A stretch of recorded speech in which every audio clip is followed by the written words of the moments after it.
Hi there. Had a little trouble with my camera.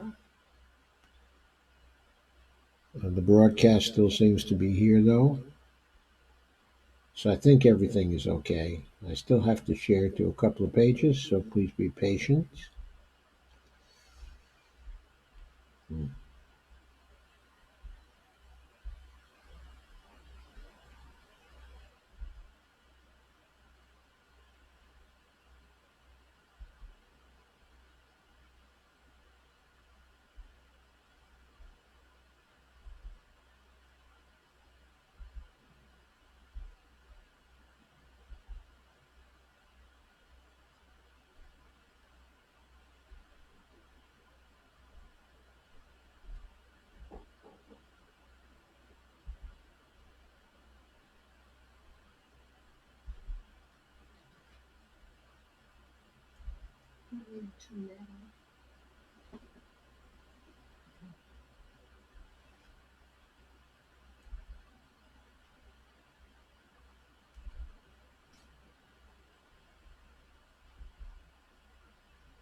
Okay.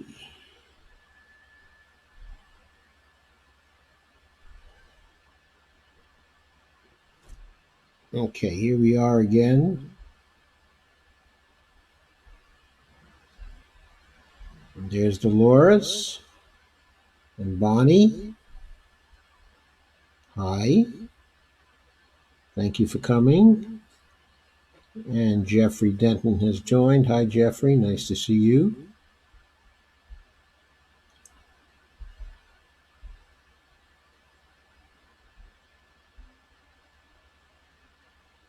I'll share a bit more here.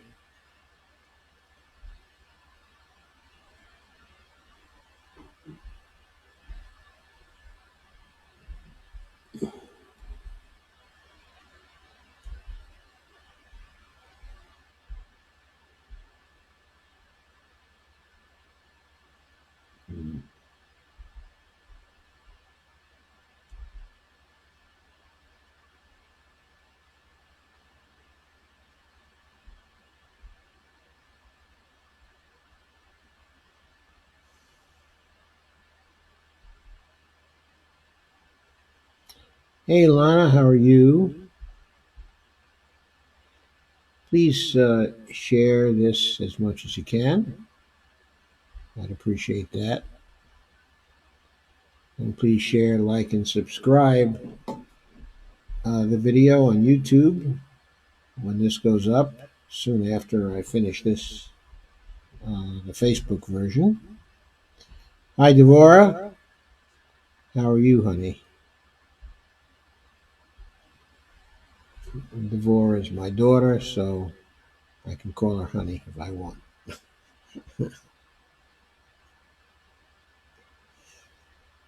Okay, time to go ahead. What I wanted to talk about tonight was the realism of Bernie Sanders, in particular in relation to his Green New Deal plan. I also wanted to talk about criminal coal. That won't take too long. And finally, I wanted to talk about transcending GDP. If you're wondering what criminal coal is about, well, you have to remember that long ago people used to refer to coal as king coal. Anyway, I thought that I would refer to coal as criminal coal because at least since the mid 1960s, the whole industry has been full, of criminals, as you will soon see. But let us start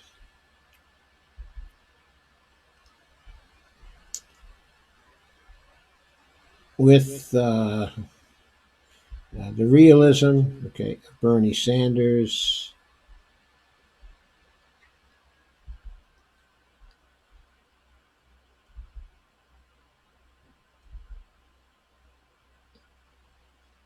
And this article from Common Dreams, titled the article is Sanders' Green New Deal, a realistic response to the emergency that will define our lifetimes. The article was written by Rupert Reed and Frank Scavelli. And it's a really, really interesting piece. Let's see what it has to say, and I'll comment as I usually do as I go along.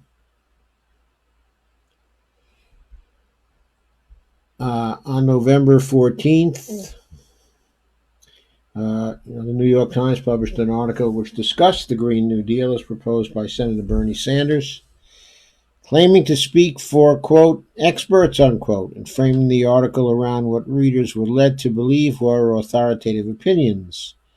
As Common Dreams reported, the Times, without input from a single climate scientist or relevant academic, instead based their article on opinions from, quote, an advisor to South Bend, Indiana Mayor Pete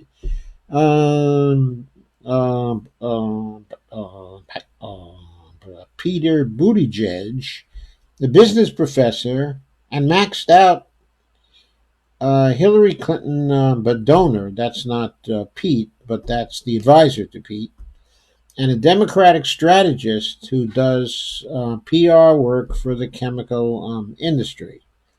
That was a quote, by the way.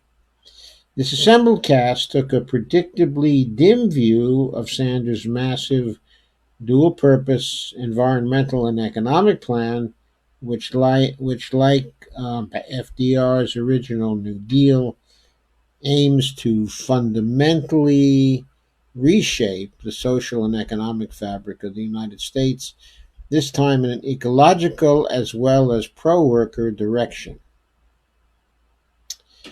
The Times Pete also implied that the extent of Sanders' plan, which proposes to send $16 trillion over 10 years, and which goes much further than any other in the Democratic primary field. Senator Warren's plan, the next largest, aims to spend $2 to $3 trillion, is, quote, unrealistic, unquote, and largely functions as a political ploy to enliven his base. In making this implication, the Times went so far as to compare the Green New Deal to Donald Trump's abortive border wall. One of us, Reed, had the good fortune to meet Sanders in Washington, D.C. way back in the 1980s and commend him to his face for his impressive work seeking to rewrite the map of U.S. politics.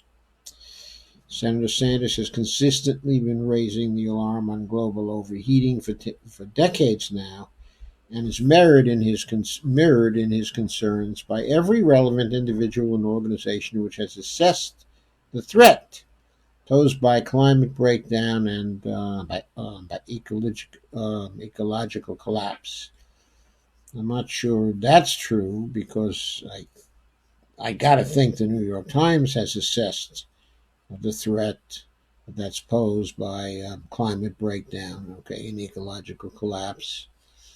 I'm not sure they came to the right conclusions about that since they seem so relatively unconcerned, but that's another story. Anyway, the narrow window in which you will have any ability to blunt the worst of the climate crisis is rapidly closing. I certainly agree with that, if it is not already closed. I, in fact, agree with that too, unfortunately.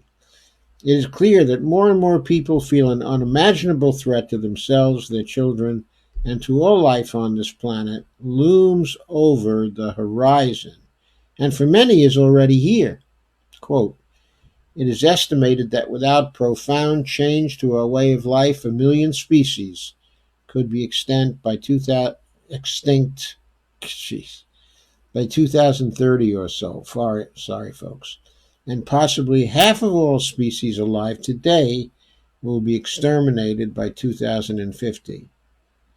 Now, doesn't that give us all a really jolly feel?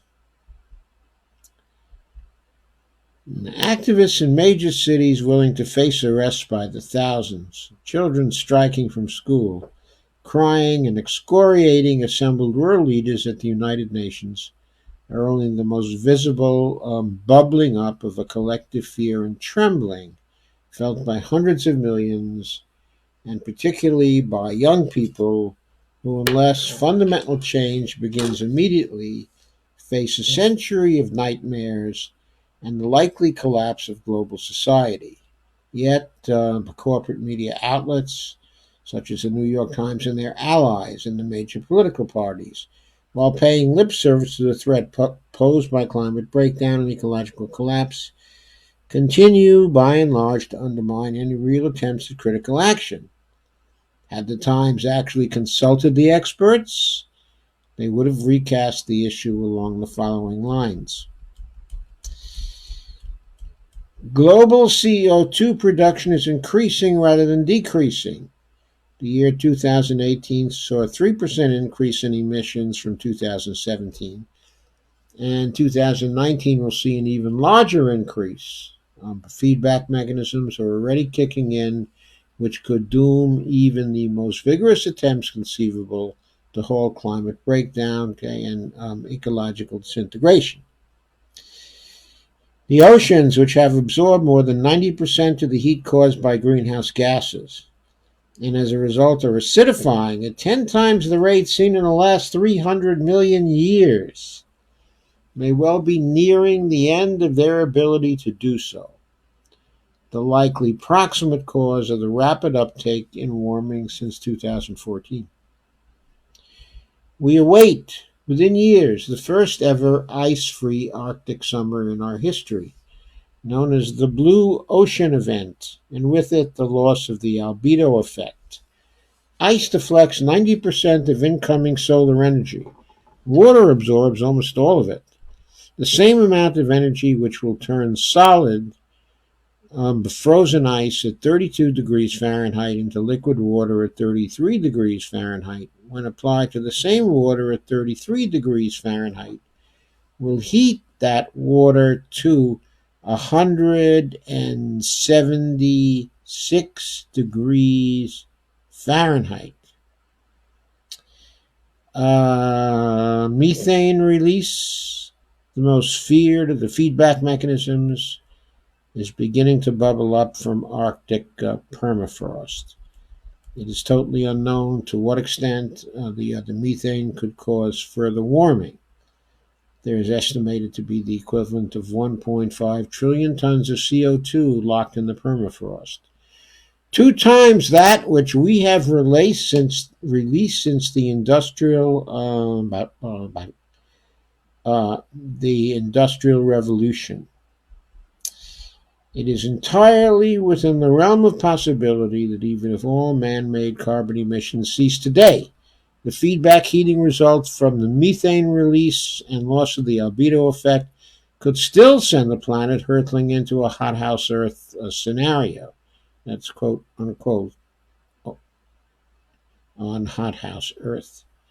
We already have at least another half degree of warming, quote, baked into, unquote, the global climate system, pushing us right up to 2 degrees centigrade of warming, and perhaps making the initiation of feedback loops, to the extent which they haven't already been triggered, inevitable. To maintain an even vaguely stable climate, we not only need to cease all emissions, we must actively draw down atmospheric carbon as quickly as possible through restoration of biodiverse ecosystems, including mass non-monocultural reforestation. Mass non-monocultural reforestation. Bit of a tongue twister there. It is no exaggeration that every day which goes by brings us closer to an abyss. The abyss which we face might even be along the lines of an event the Earth experienced 250 million years ago, known as the Great Dying, in which 96% of the marine species, 70% of the terrestrial species were eradicated. Scientists believe that this extinction event was owed to rapid global heating caused by enormous releases of CO2, in that case from volcanic activity and methane hydrate deposits from the seafloor, a danger we now face too. The fact that rapid release of methane and CO2 on comparable levels to what we are now experiencing over 10,000 years instead of 250 years could virtually annihilate the biosphere of a world untrammeled by human activity should give any thinking person pause as to the ability of the badly fragmented and degraded world ecosystem to respond to dangerous anthropogenic climate change. Quote, the Sanders-esque Green New Deal size and scope, unlike other Democratic plans offered, which are less than one-fifth its size, is the only plan which aims at precisely this, setting the entire society on a true war footing, with the enemy being climate nemesis and the collapse of the world ecosystem, unquote. We have already entered what scientists are calling the sixth mass extinction. In fact, so far, the main driver of this ongoing extinction event is human destruction of natural habitats. Anthropogenic climate deterioration is only beginning to kick in as a primary driver of biodiversity devastation. It is estimated that without profound change to our way of life, 1 million species could be distinct by 2030 or so, and possibly half of all species alive today will be exterminated by 2050. We are, in effect, gradually but systematically annihilating the biosphere through a combination of relentless economic expansion and rapid onset climate change, to which species, including our own, will have no time to truly adapt. Complex human society will almost certainly not survive serious, abrupt climate change, starting with the precarity of our food supply and unfolding from there. As a species, we will not survive a total ecological collapse. The UN and numerous studies have all warned of food shortages, ecosystem collapse, and social disintegration in the mid-20th century if trends go unaltered. As the situation deteriorates, we will gradually lose our ability to respond collectively in a sophisticated way. Beyond this, it is worth noting that scientific modeling of the rapidity of climate change has routinely underestimated the threat posed. Because of the nature of organizations such as the IPCC, their predictions, while incredibly grim, are inherently as conservative as the science allows and lag behind the state of the world.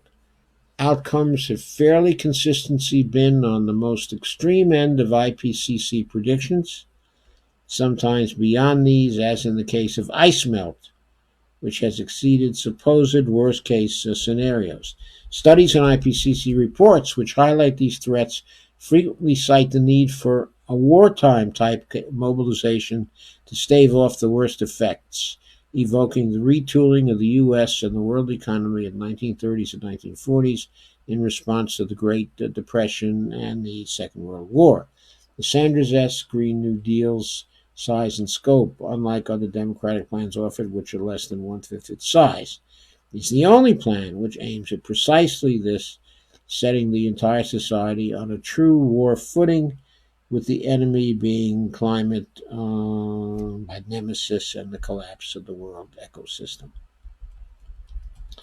The plan, briefly, aims to create 20 million good-paying, largely union jobs via tremendous investments in infrastructure, energy, ecological restoration and preservation, and sustainable agriculture.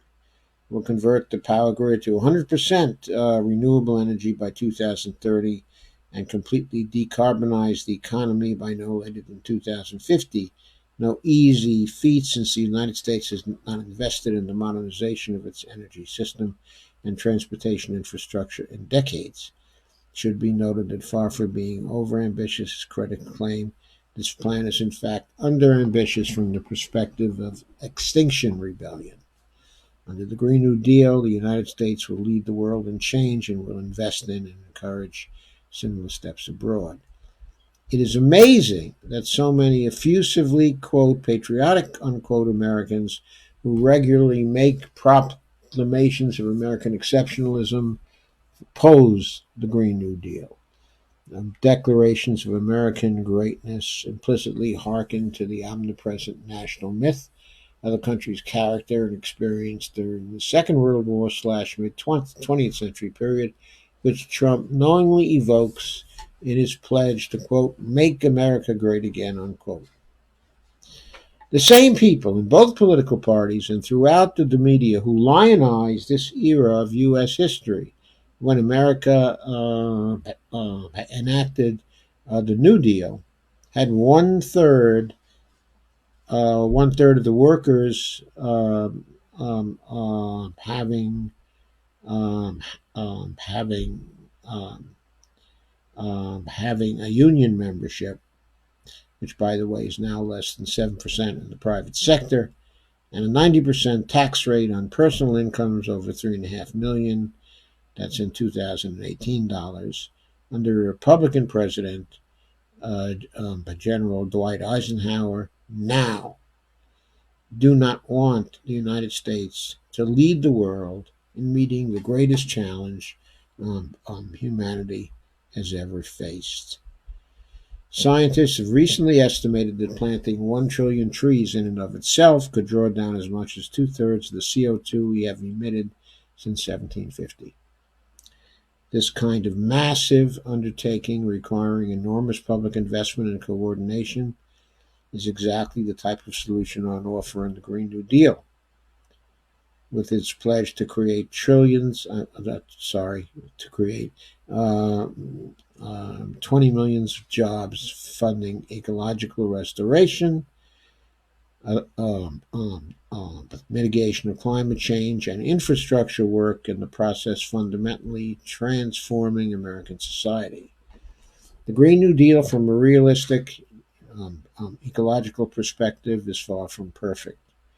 We need, along with the mitigation efforts for carbon, rapid relocalization, deep adaptation, and a definitive step in the degrowth direction. The economy categorically cannot continue to grow exponentially on a finite, already badly damaged planet, and we have long since overshot the Earth's carrying capacity in terms of economic expansion. Thus, the fundamental problem with Sanders' plan from a genuinely ecologistic perspective is that it remains trapped within the defunct illogic of economic growthism. But Sanders at least has a serious offer for addressing this long emergency that is fast becoming an existential threat. His Green New Deal even takes some real steps in the direction of localization, for instance, in its central plank of renewing small-scale farms, sustainable family farms, and revitalizing local and urban food production. It would, by the current sorry standards of Western political systems, be an incredibly ambitious improvement over the current state of affairs. It would staunch the worst of the bleeding while the United States and the rest of the world adjust to the reality of our future. That because of the time lags in the world's climate system, the feedback's already unleashed, and the amount of time it will take humanity worldwide to turn the supertanker that is the system around, even if we win, the climate is almost certainly going to get much, much worse for generations to come.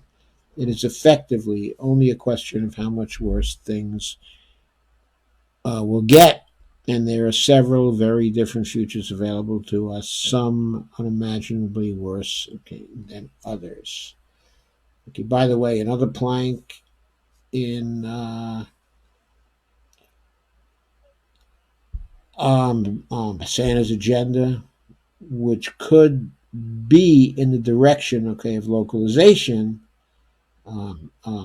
is the federal job guarantee, which promises, by bringing work to people wherever they live, to keep them in the local areas they would like to remain in. In other words, once the job guarantee at a living wage is there, the pressures to migrate, to the big cities will be much less than they have been. So that too is something else that might persuade people to stay local. There are more things, okay, as well. Okay, if sustainable agriculture gets going and replanting efforts in various areas get going, then they will be able to employ people too and give the people a sense of mission, because they'll be doing truly important work which is vital in drawing down the CO2 from the atmosphere. Uh, so, going further,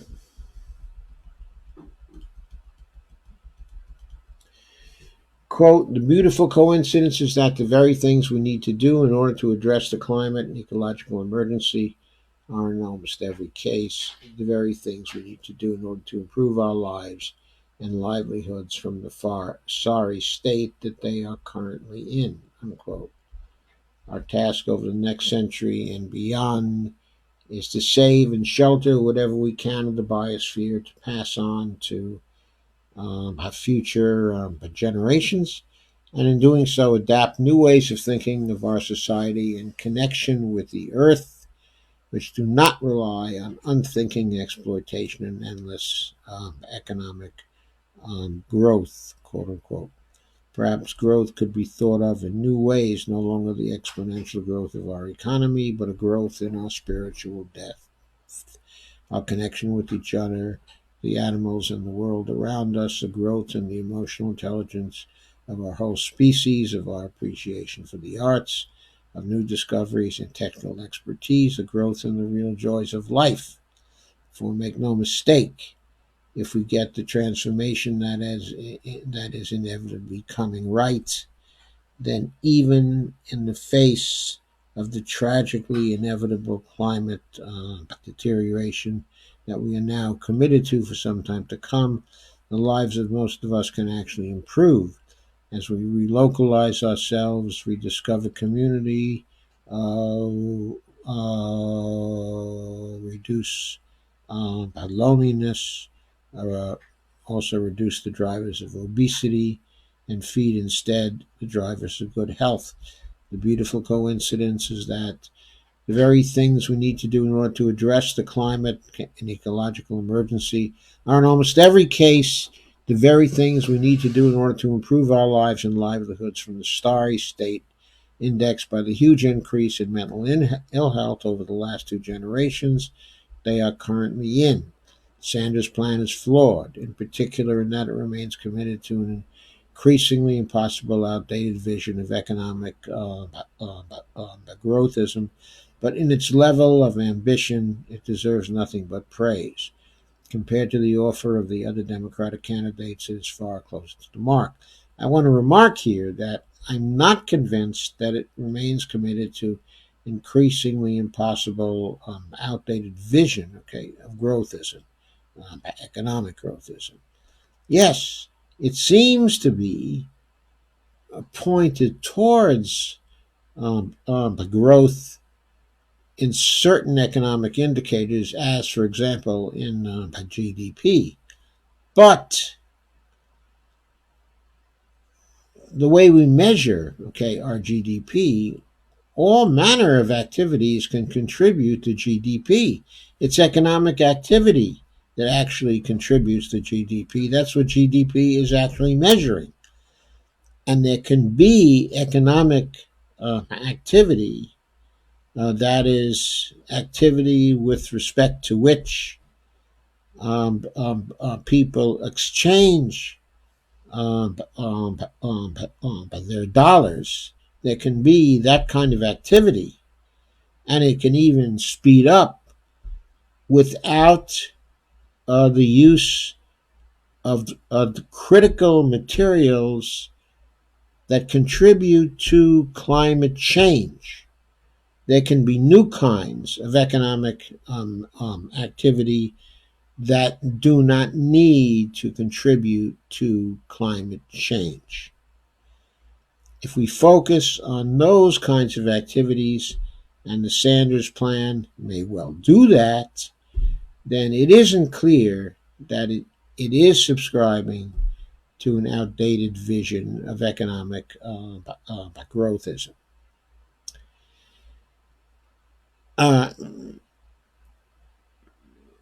Going on, exactly contrary to the claims in the New York Times against which we have written this piece, Sanders' plan is far more realistic than his critics. It is realistic in that it proposes a level of ambition that matches the scale of the unprecedented crisis in which humanity now finds itself deeply entangled. Considering the United States has spent $6 to $8 trillion turning vast swaths of the Middle East and North Africa into a hellscape of ethnic cleansings, open-air slave markets, and jihadist beheadings to virtually no conceivable benefit, but rather increased likelihood of terrorism, millions of innocents killed or wounded, and of course immense profits for defense contractors, it seems like twice this amount to stave off an otherwise certain looming epoch-ending downturn in societal well-being, in productive capacity, and the effective death of nature is not only contrary to the opinion of the New York Times author we have here challenged, profoundly realistic. It is the least we can do at this time to have any hope of creating a viable future. And that's the end of the article. I think it's written a little ungracefully in spots, and it also may be a little off the mark in certain respects, but it carries the kind of urgency we need and the kind of recognition for Bernie Sanders' plan that should be widespread in our population, okay, about now. Literally, no other candidate is proposing a plan which is even remotely realistic. The only question is whether Sanders' plan is sufficiently realistic. Has he matched the scale of the problem? I personally don't think so. I personally think we will end up spending probably double what he's estimating now on helping to get the climate change under control over a period of 10 years. When I say 32 trillion, I'm not afraid of spending the 32 trillion. There is no problem of the government being able to finance the $32 trillion over 10 years. Okay, it can do that. It can do that without having to tax to do that. There's the taxes that will be levied. Okay, in pursuit of these problems are taxes that are needed to strengthen our democracy. They will be taxes that are needed to fight inflation. But they don't have to be taxes that are needed in order to come up with the $32 trillion that we will need to spend to make this happen. Okay. So this all can be done. It's all very practical from a fiscal sustainability point of view, from a public finance point of view. Uh, and the only reason why it may not be sustainable from a political point of view is because of the people who are proposing alternative plans to Bernie Sanders are not looking at the problem we face in the mirror. Theirs is the unrealistic view. Or if the people themselves are not unrealistic, then they may be lying to the rest of us and may be perfectly well planning, if we elect them, to go ahead and spend what is necessary to spend to solve our problems in this area. Okay, another article singing the praises of Bernie's plan, okay, is realistic. This one also from Common Dreams, and this one by actually Naomi Klein and Sivan Kartha. And Klein, of course, is one of the leading writers in the climate area, okay, in the environmental area, and also is a leading supporter, okay, of Bernie Sanders. This was originally published in the Boston Globe, was picked up at Common Dreams, and the title of the article is "The Realism of Bernie Sanders' Climate Policy," and it was published on November 25th, 2019.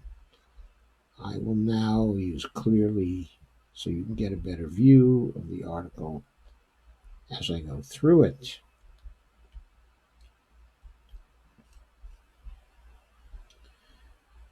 As Bernie Sanders brings his plans for a Green New Deal to Iowa, one part is proving to be the most resonant part.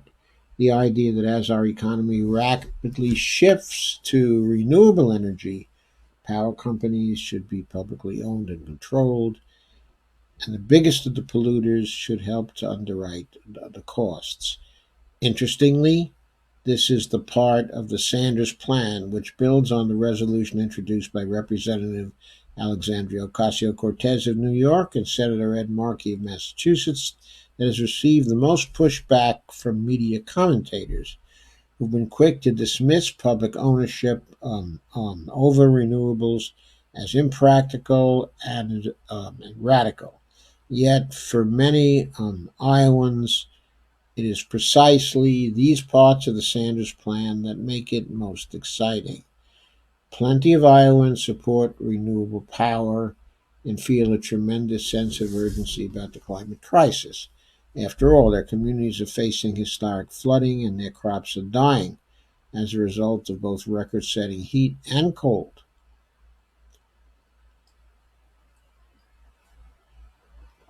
But like most of us, Iowans also have a keen sense of fairness. And they know from hard experience that when for-profit companies own the wind farms that dot their rolling hills, consumers and working people get a raw deal. For instance, the Alliant Energy Company, one of two investor-owned utilities serving the state, raised rates in 2017-2018 and then sought to hike the average consumer's monthly bill by yet another $20 this year, an effort that has been unsuccessful so far, even as Alliant collected $500 million in profits last year, showered money on shareholders, and paid its CEO over $6 million. It blamed the rate increases on the cost of new wind investments. The thousands of Iowans who have been packing Sanders' rallies over the last few weeks, it's experiences like this that have made the senator's climate plans so resonant. They understand that at a time of tremendous economic inequality and injustice, Only a plan firmly rooted in both fairness and boldness has the hope of building the support necessary to take on uh, the big polluters and win transformative climate action. The boldness of Bernie Sanders' plan is not in question. He's proposing to spend an astounding 16.3 trillion to get our economy off fossil fuels, an exponentially greater investment than any other candidate, one that actually meets the scale and urgency of the climate crisis. Okay, so again, I'm not too certain about this. I may think we may yet find that the scale has to be doubled. But anyway, they go on and say, and yet it is how he is proposing both to raise and spend that money that is the true game changer. More than a decade of so called market based climate policies have expected workers and consumers to foot most of the bill for climate action. The result is often a fierce backlash.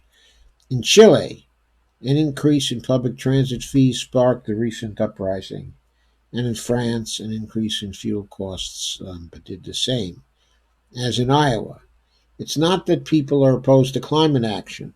They're simply so overburdened by stagnant wages, job losses, and cutbacks to social services that they can't accept getting stuck with the bill for the climate crisis. Not only would the entire plan create an estimated 20 million jobs, but through investments in green public housing, healthcare, and childcare, the people who are under the most economic stress would see their lives directly improve. Sanders' Green New Deal plan doesn't ask them to. Instead, it calls for polluters in the rich to pay their fair share, using a range of tools, from taxes, uh, uh, uh, range of tools, but from um, taxes that are progressive to litigation and ending fossil fuel subsidies.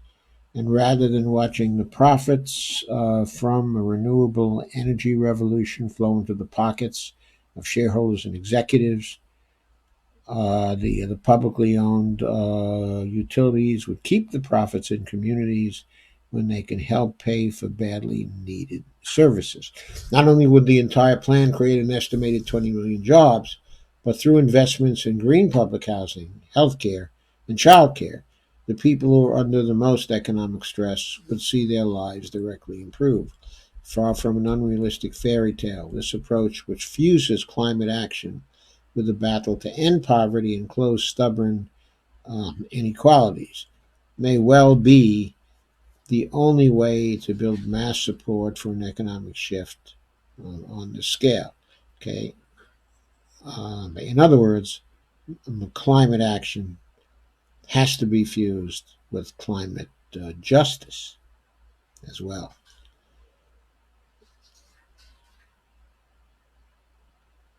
There's another area where Bernie's plan stands apart, and that is in its insistence that fairness is not only owed to people in places like Iowa, but to people who are living on the other side of the planet.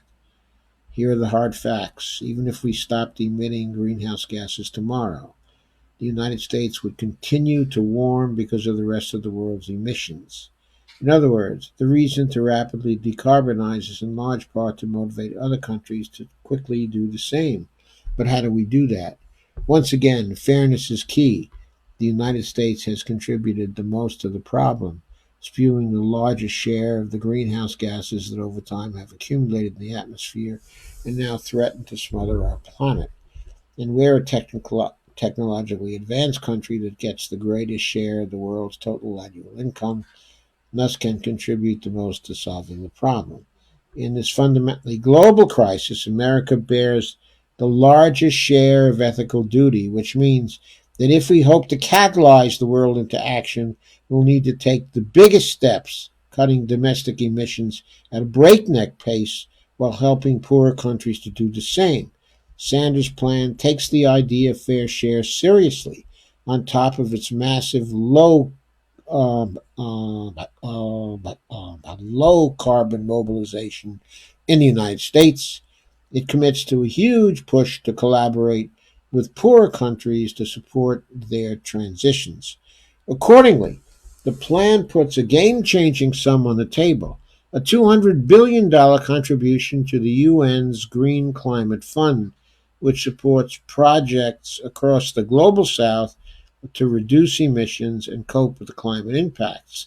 The Obama administration pledged a mere $3 billion, actually delivering only one third of that before payments were scrapped by Trump, who of course has delivered absolutely nothing.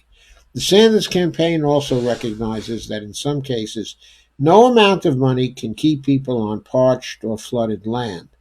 So, on the campaign trail, the senator's newly released immigration platform includes, among other measures, a call to accept at least 50,000 global climate refugees during his first year as president. If implemented, all of this would set an entirely new tone in international climate discussions. After decades of finger pointing and broken promises, the United States would finally be acting from the obvious truth that we are all in this crisis together. Sanders also makes the common sense, if politically risky, argument that since the United States spends a fortune protecting oil and gas infrastructure around the world, over $1 trillion should be cut from military spending and reinvested in his Green New Deal. No single institution on the planet consumes more petroleum than the Pentagon, itself a bigger greenhouse gas emitter than many countries. So, this is yet another way the Sanders platform is demanding that by very big polluters and not the regular people pay the steepest costs of the transition. The persistent refusal by the United States to fulfill its international climate commitments, and especially to help finance a just transition in poor countries, has emboldened political figures worldwide who claim it's now their turn to light the fires of climate destruction. President Jair Bolsonaro, but the Brazilian president, for example, has declared that international action to protect the Amazon, one of the planet's most important carbon sinks, is tantamount to treating his country as a colony, quote unquote. He is far from alone. Governments who want to continue with pollution as usual have consistently used the continuing failures of richer nations as their excuse. But if the United States does its fair share, as it would under Sanders' plan, we would strip those polluters of this potent argument while showing the world that a post-fossil fuel future is indeed possible. It is easy to dismiss all of this as unrealistic, as campaign pundits will continue to do. But the message from Iowa to Chile is clear. Fairness matters, not only because it's good to be fair, it matters because fairness is needed to win the kind of widespread buy-in that stands a chance of getting the job done. Okay. And alone among the candidates, Sanders gets that. And that makes his Green New Deal the most realistic by far. And of course, I agree completely, and I generally agree with these two takes on the realistic nature of Bernie Sanders' Green New Deal plan. To the extent I have a disagreement, it is that it has to get even bigger and even bolder, probably by twice as much. But I have confidence that once he gets into office and they really begin to come to grips with the problems, once they start implementing the Green New Deal, they will see that more needs to be done. More needs to be spent. More needs to be given to foreign nations to help them in the transition. We have the money. We can spend it. We can control inflation, okay, in a variety of ways, partly by taxing, but in ways other than taxing.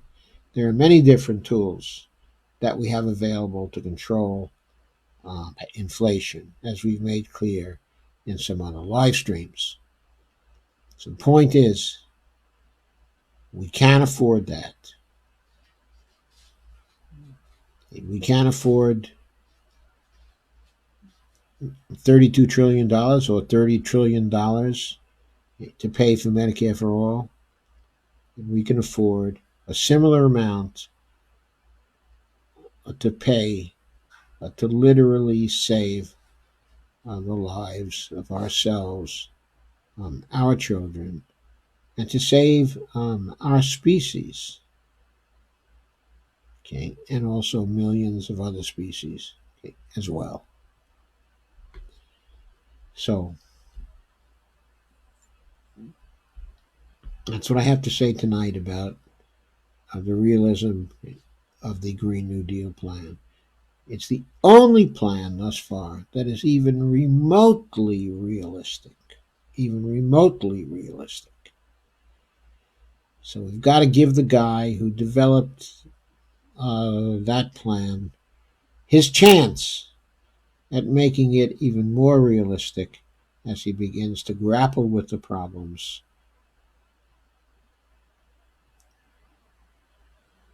and begins to realize the true scope of their nature and extent. So, moving on to criminal coal now. An article appeared in Common Dreams. It was written by Owen Higgins. Its title is Coal New 2. It was published actually on the 22nd of this month. So it's a few days old by now. But the title is Coal New 2. Explosive report shows industry was aware of the climate threat as far back as 1966. So, there's a short article on this. The message of the short article is that the business model of the coal industry was not to recognize that the burning of coal and fossil fuels was harmful. Even though they had the knowledge, they suppressed it. They ignored the problem. They did nothing about it. The revolution was first published in an article by Alan Young, Alan Young, I should say, at the Huffington Post on Friday. That was last Friday. It wasn't just big oil that knew about climate change. Decades ago, tweeted their editor Kate Shepard. It was big coal also.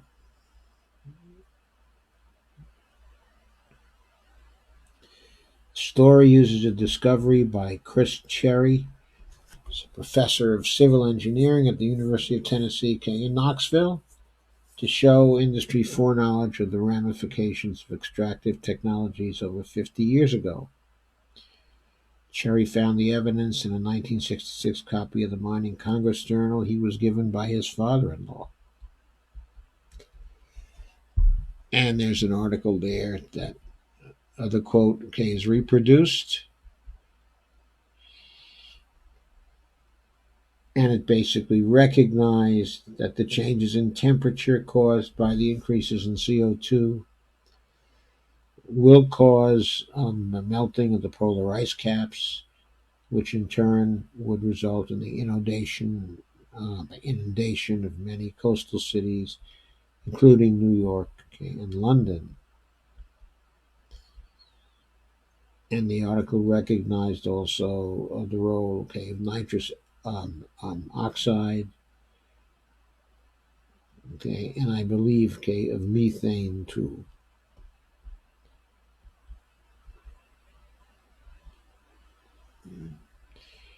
In the journal, James R. Garvey was president of the now defunct research firm, which was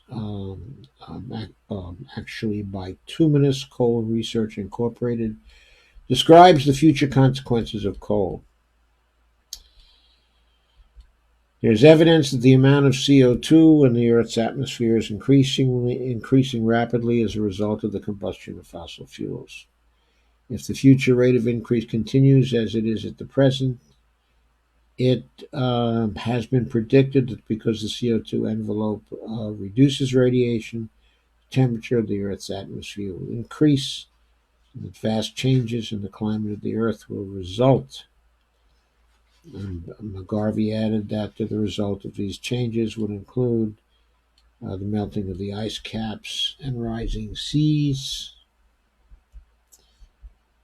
Historian Brad Simpson has tweeted that this discovery is astonishing. The article sent shock waves across the environmental movement. The entire fossil fuel industry knew about the risks of climate change and covered it up for decades, all to make a buck. Let me get this more visible. Sorry.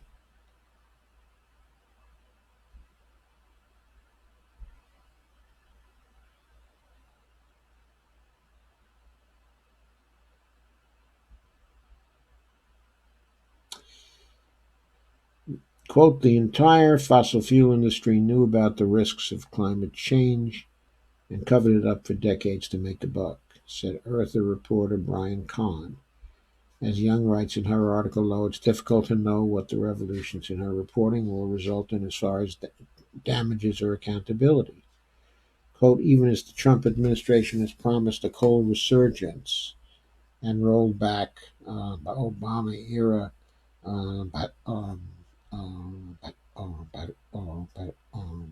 regulations, the industry's profitability continues to experience a downward slide, writes Young. If the slogan "coal new" ever does take off, it's unclear who'll be left to sue. In other words, they may be out of business and there may be no one left to sue. But maybe there will be some people still left who can be put in jail, since they must have certainly violated some fraud laws, even back in the 1960s. Anyway, possibility of that should certainly be investigated, because the people who knew and said nothing richly deserve it. And finally, one thing that bears on the idea of GDP and of abandoning our growthism, as was mentioned in our first article on the environment. There was an article that appeared on the 25th in Common Dreams called, quote, Everything is Not Fine, unquote. Nobel economist calls on humanity to end obsession with GDP.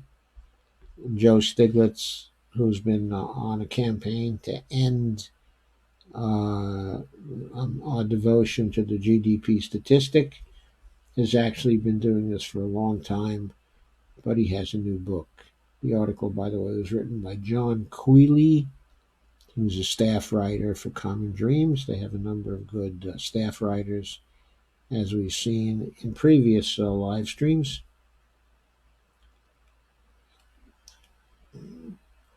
Nobel Prize winning economist Joe Stiglitz is warning the world that unless the obsession that many world leaders have with gross national product, GDP, which is actually gross domestic product, comes to an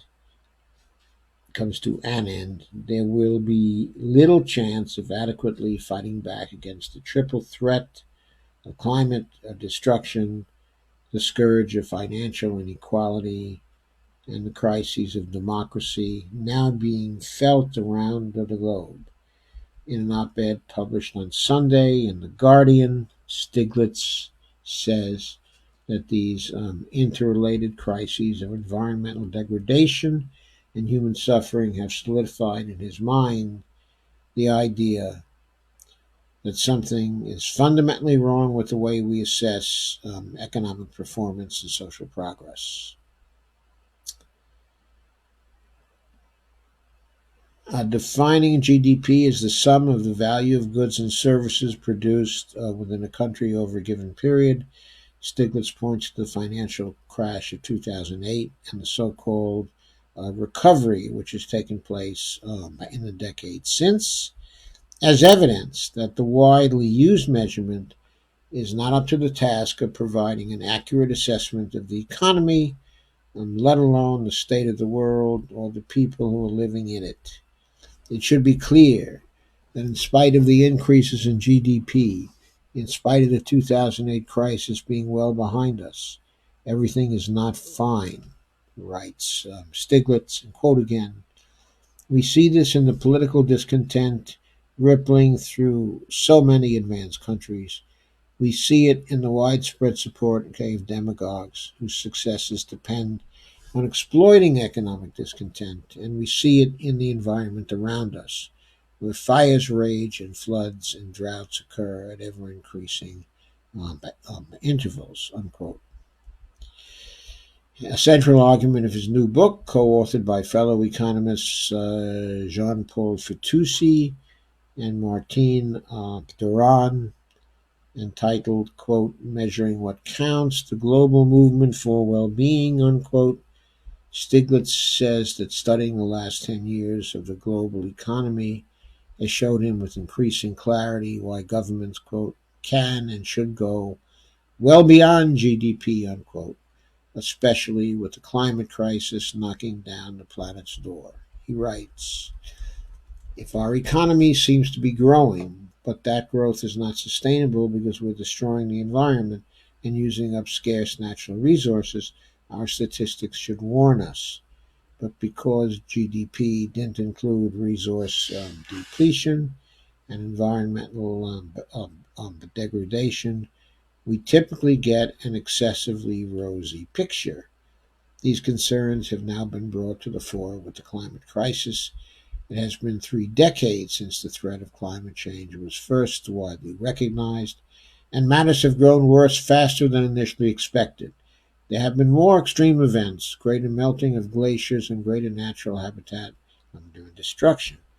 Everything is not fine, Stiglitz argues, but says economists have been working hard on providing new ways to measure economic health, embraced more broadly by new economic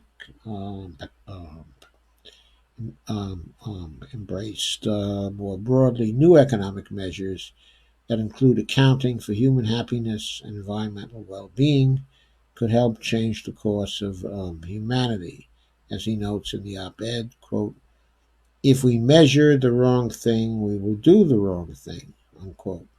I think that he's very right about that.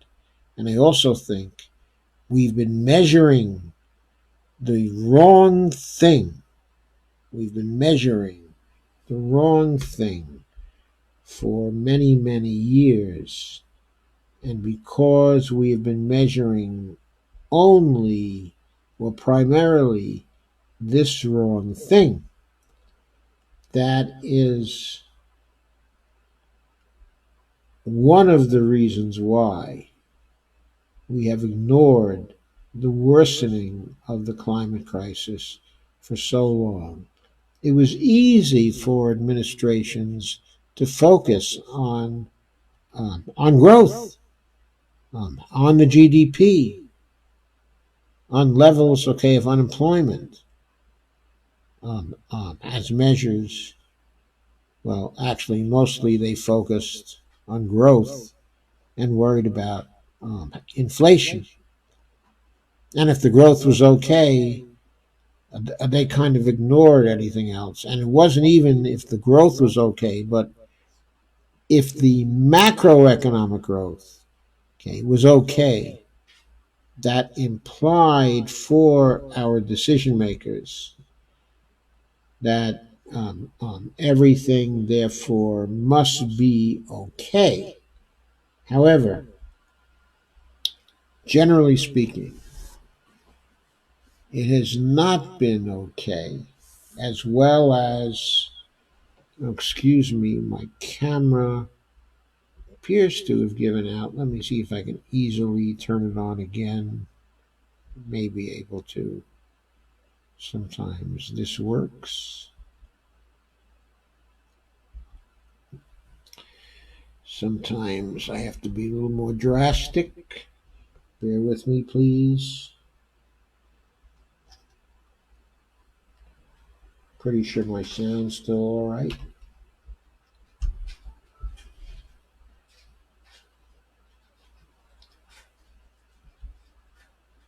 Yes, I am back. Thank you. So,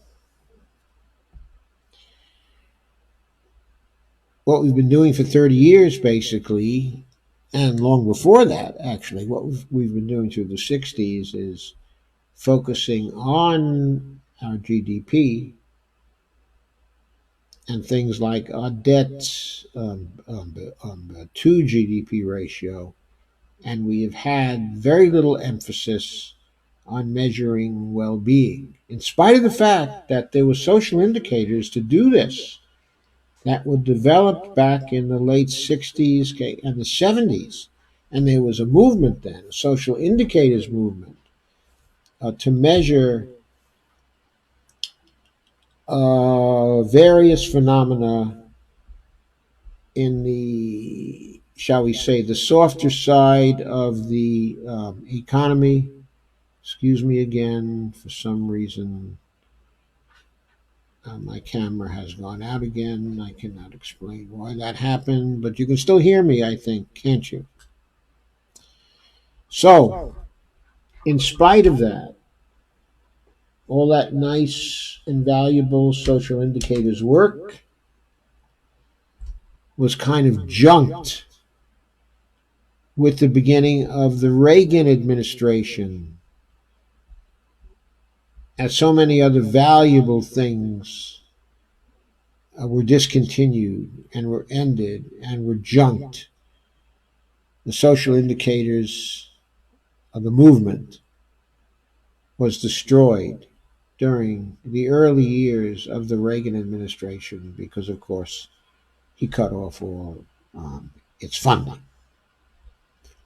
It was a movement that was making great progress in developing alternative indicators to the purely economic indicators, much better social indicators than we have ever had before. But this work was stopped. And it was stopped because the neoliberals did not believe in it. They did not want these kinds of measures. They did not want any measures that could possibly put them into a bad light. And they knew that more comprehensive measurements of well being, more comprehensive measurements of the economy, okay, and its impacts would not go well for them. So they have been, okay, an enemy of measuring the right thing for years and years and years, wherever they are, in the government of the United States, okay, in the United Nations, at the World Bank, okay, at the IMF. Uh, Even when Joe Stiglitz was there, he could not get. Uh, he was at the World Bank. I believe he was chief economist, okay, of the World Bank at one time, if I recall correctly. And in spite of that, he couldn't get really comprehensive measurements going. Of course, he knows what's necessary, and now he lobbies for it. And he is one of our most valuable um, economists. So, with that, I'm going to turn to your comments and questions and hope that my camera holds out for the rest of the video.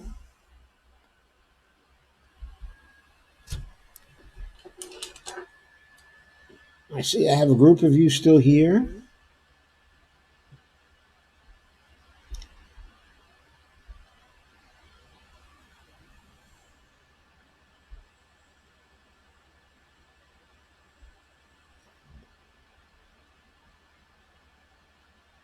Margot says hi from Hawaii. Susan has joined. Cheyenne has joined. Hi, folks. Rich Serber has joined.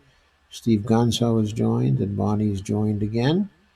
And Lana says this is why Dr. Fillon of Australia discusses the GPI versus the GDP, the genuine progress indicator. Yes.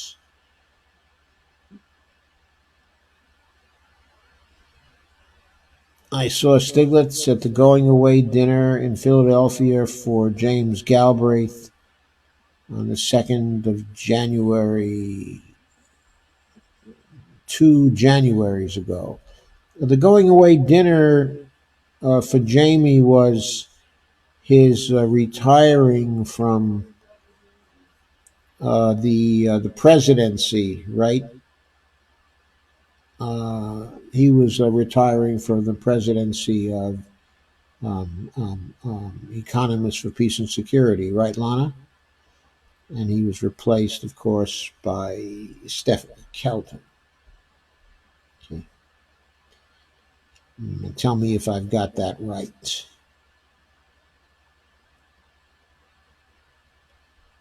Yes, I know about Phil Lawn's work.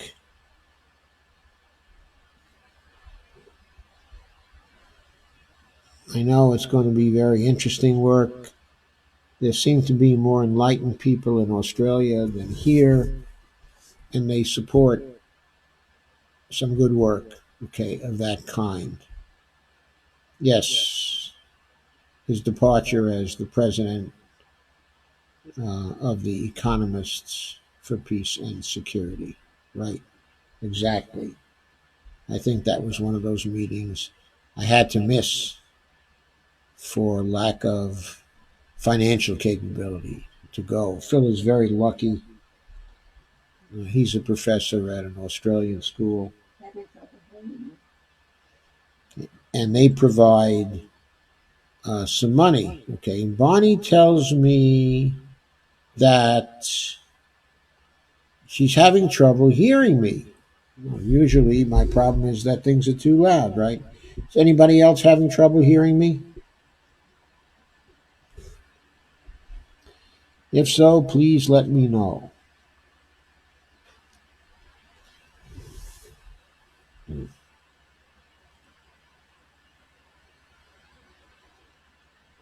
Lana says, I would love for you to interview him. Well, he may be interested in my interviewing him, but okay, I'll have to see. As you know, though, I generally have only a relatively small group here, and so I don't know if he would be interested. But I'd be happy to interview Phil, of course. I'm very interested in the GPI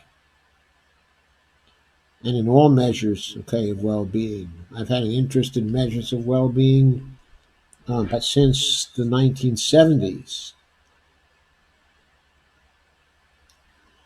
The kinds of measures of well-being that I favor, however, are non-monetary measures, okay, of well-being. And when I was trying to develop those uh, back in the 1970s, originally, there wasn't a hell of a lot of support for that kind, okay, of measurement.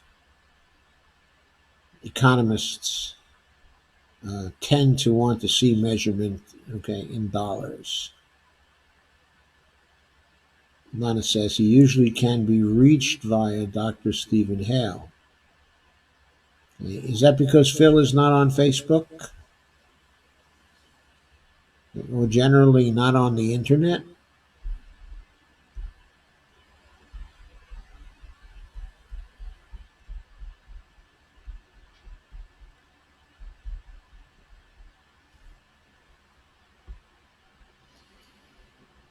Okay, please like, share, and subscribe when I get the YouTube video up. And please become a patron at www.patreon.com/Joe_Firestone. There is the link.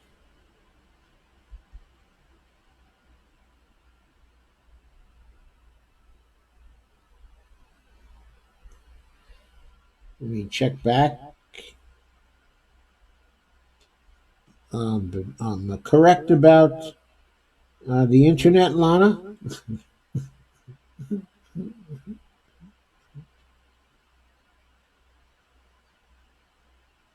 or just Facebook?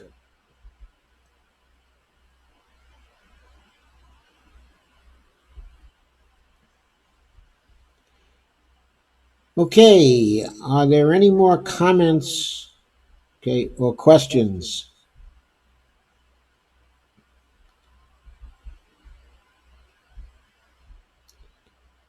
I think people must already be feeling the spirit of Thanksgiving because it seems a little quiet here tonight. Don't see too many people making a ruckus.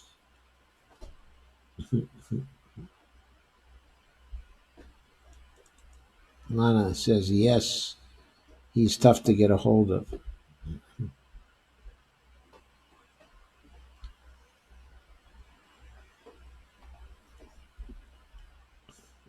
Well, what I'll try to do then is try to arrange a discussion of the genuine progress indicator with Stephen Hale. And then what will probably happen is that Stephen will automatically pull in Phil because obviously Stephen doesn't have any problems getting a hold of Phil. How's that? Is that a good approach, Lana?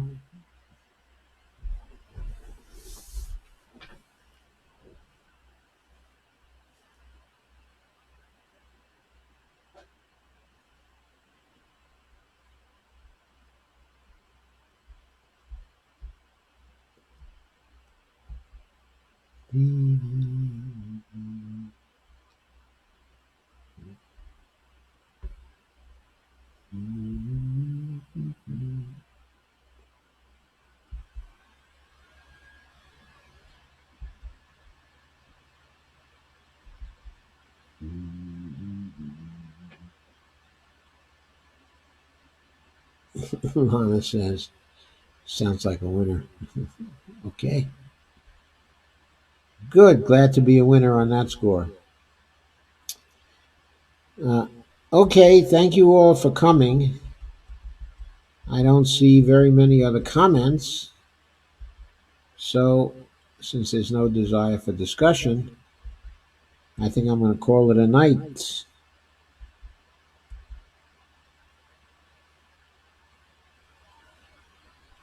And Lana says, if you have enough time to advertise, then you would have a bigger crowd. Well, I will schedule it for Saturday night so I have more time to advertise. Dolores says thank you and good night. And thank you for coming, Dolores. Always nice to see you here. Lana says good night. Thank you, Lana. Good night to you as well. And I am ending this one.